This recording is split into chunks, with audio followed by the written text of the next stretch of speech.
I'm Claude Robitaille, CTO at Accedian Networks.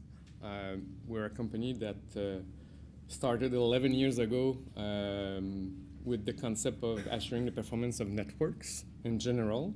And then we developed different technology, and well, of course, saw an opportunity to apply this to the finance sector maybe 4 or 5 years ago, because we saw that it was applicable. Now, so the finance sector is not that different than other industries where there's, of course, a desire to outsource many things, including the networks and the performance of the network. But even without the or outsourcing desire, even when it's insourced, the world we live in today requires or expect greater governance awareness of things that happens in your sector or industry, including the ability to monitor performance. As my fellow predecessor indicated, he was talking about continuous testing. If we apply the same analogy to networks, well, you design your network, you validate the network before using it, but well, you also need to continually test it during the operation of your network, because things may happen and actually will happen, and it's important to have a visibility on this. So increased level of transparency, increased level of cost control, ideally reduce costs, but more important, cost control, and a higher level of service performance awareness. So what we offer, and I will talk about two specific functionalities extracted from the suite of functions that we have. If we take the example of extranet, where you need to assure the performance of that extranet and monitor it, I will show you different tools that we have. Also, in parallel to all of this, there's a need to capture traffic, to remotely capture the traffic, to properly timestamp it for, of course, regulatory requirements, as you know, but also for day-to-day analysis of the trade flows as they happen on the network. So, network layer instrumentation, basically, we're able to insert equipment in the network, whether it's online or out of line, to instrument the performance assurance of that network. The first group of functionality covers two aspects. One is something that we call flow meter, and its ability, and this is the ability to measure microbursts as they occur real time in the network. So this is a passive methodology that samples at very high frequency flow counters. Beyond simple port counters, we're able to segregate the different flows and count them individually at very high rate. And parallel to this, at the same time, we can also actively test the network by injecting what we call synthetic test frames in order to measure the latency, the packet loss, and similar type of metrics at microsecond precision levels. The other group of function is a passive remote packet capture, high performance, highly, well, very low cost, and so you can distribute it very precise locations where it matters. It keep the same level of timestamping accuracy, the microsecond level of precision that I was talking about, and all this in a very low cost solution like this one here that I have in my hand. It's you can plug that into a switch and then use it to capture. We achieve this using an FPGA. So essentially, in this device that I have in my hand, there's an FPGA. So I'm sure that many of them, since we're in the thread or of FPGA here, you know what it is. And we achieve that by integrating a traditional packet processing that you see in many network elements, coupling this with a layer of test and instrumentation, allowing to inject traffic, to extract traffic, and timestamp it. We also are able to, something that I didn't mention, but again, with the same device, test before production the network by injecting a full line rate of test traffic.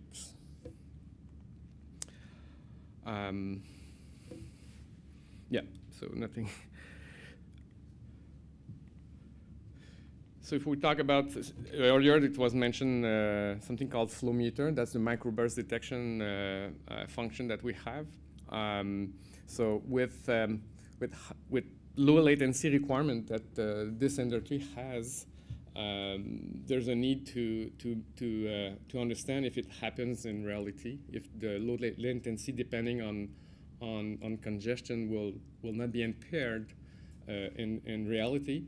And we need to monitor this. So what we do is that we able to take measurements at the 10 millisecond level of the flow counters and aggregate that efficiently. All this with low-cost solutions to ascertain that the low latency of the network is maintained by effectively monitoring the microbursts. So if we take why 10 milliseconds, oops. On my PC, this number shows up properly. It's 15 seconds. So if we take an example of an actual real live scenario, if you samples the counters at every 15 seconds, and already 15 seconds is for a traditional equipment, it's already much higher rate than typical. Typical is more in minutes. But if we take the example again of 15 seconds, this is the kind of traffic profile or bandwidth profile that you will see. If we increase the rate of capture, then you start seeing more variability in the profile. But although it's the same, well, it doesn't show here, but it could be the same, the actual same traffic. And if we go down to 1 second, then we start seeing 10 peaks that we didn't expect and bursting. And again, at 0.1 or 0.01 second, you can see that the same traffic could actually exceed the circuit capacity temporarily. So it's all about temporal visibility of the bandwidth profile.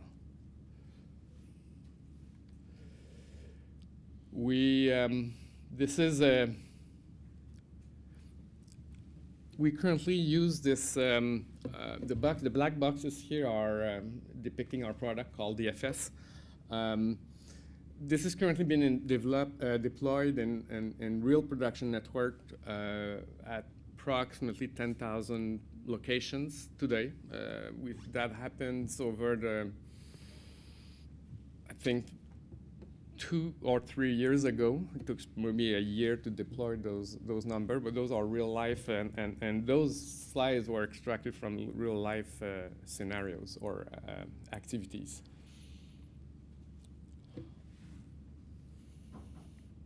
Depending on the network topology, we can do this out of line or in line. Earlier, when I was having that FPGA diagram, as I said, there's the normal packet processing of forwarding traffic between ports. So we're doing this very efficiently in a cut-through fashion, and therefore can be located in line where it makes sense. But there are other cases where it makes also sense to be out of line. So, but in both cases, the microburst detection function is available the same way.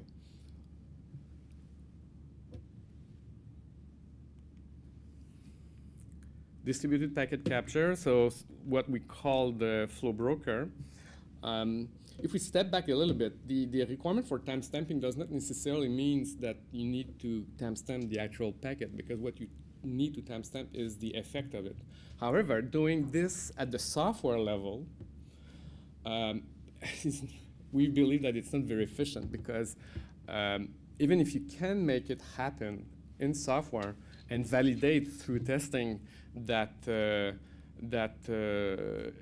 you achieve the goal of properly timestamping the events, well, it's difficult to manage for various reasons. First of all, there's a multiplicity of different software that you need as an operator to validate.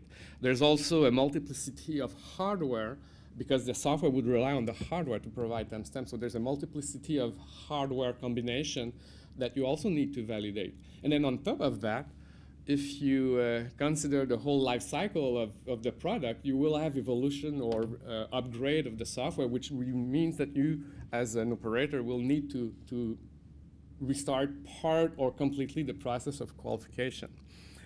And also, I mentioned hardware. It might also be requiring an upgrade of the underlying hardware. So instead of that, we're proposing, again, using this kind of technology or a traditional box that we also have, because sometimes this is not necessarily adequate from a deployment. There may not be a place to locate this thing. It might be desirable to use a box, but what we're proposing instead is to timestamp and accumulate and capture and log all of the actual traffic or trade traffic that happens on the network.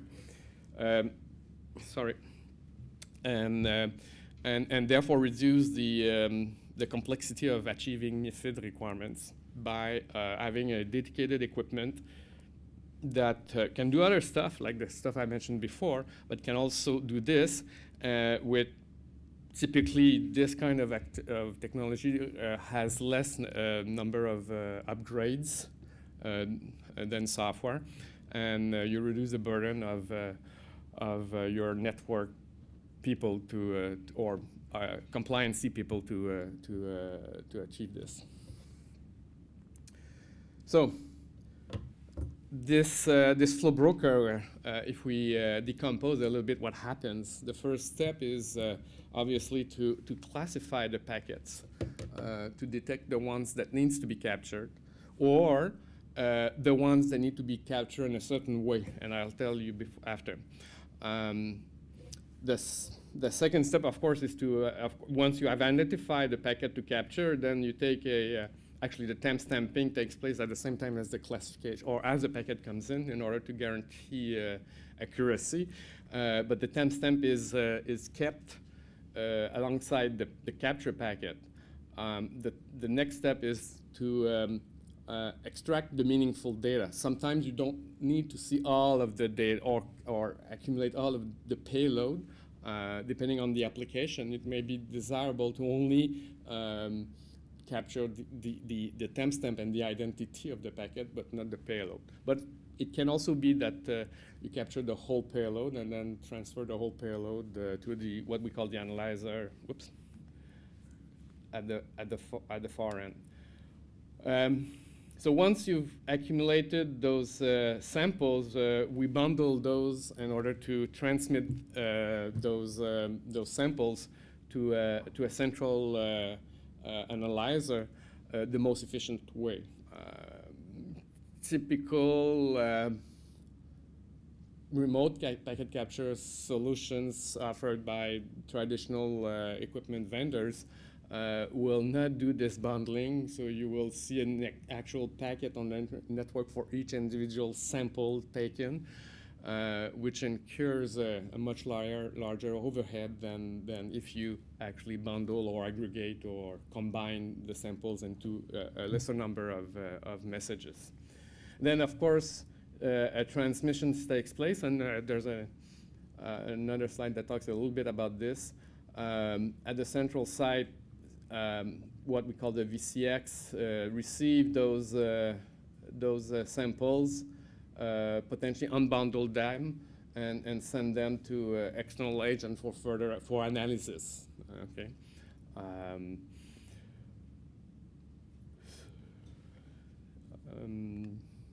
Yeah.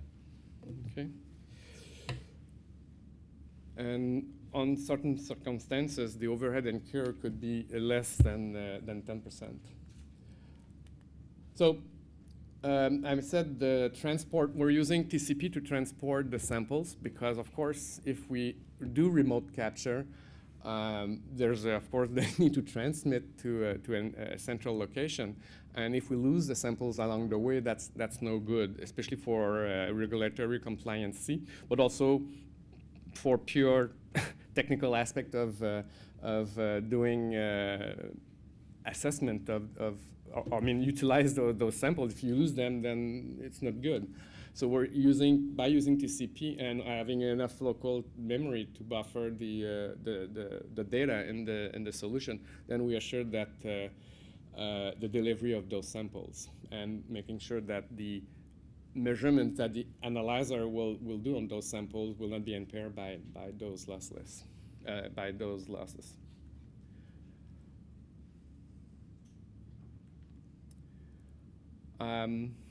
Because of the low cost and low preservativeness of the solution,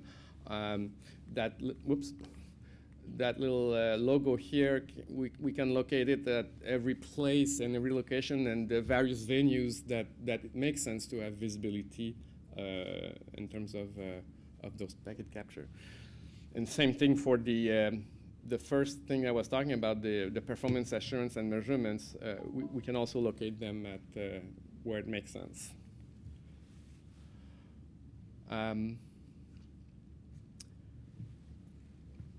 Capturing the data without having a solution to present it, or having a solution to make sense of those raw packets captured is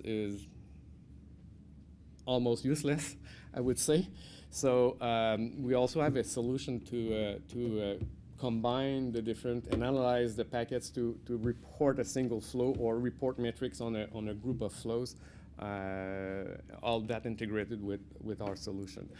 We have a booth here, and we're presenting it. So I invite you to come at booth, our stand number 7, to see our solution. Questions? Yes. What's the price? It's well, first of all, it's an optical transceiver at the same time. The price of those optical what we call dumb transceivers are typically a few $100s, and it's the same order of magnitude of pricing. Now the full solution, of course, there's other component than just this, but what we wanted is that the cost of this was not an impairment to prevent you deploying the solution. But I'm not as I said earlier on, I was the CTO, so I'm not the business guy. No, the reason why I asked is because I'm trying to compare that to the cost of actually coding maps. But that's the other alternative. Well, what do you mean by coding? Coding in the sense, I mean, I need to put if I need to capture the timestamp, I need to do something there with respect to at that particular point. Okay, well. So I'm trying to compare with how I do it currently. Yeah, but so you're comparing it to well, deploying a server on site and then do a piece of code there to do the local analysis. Another aspect of this is to centralize the compute in order to benefit from the economy of scale. So that's the other business angle of the solution. That's the no-brainer. Yeah. Okay. Thank you.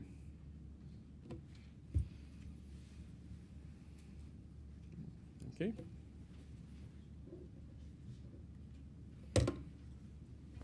Thank you. Thank you.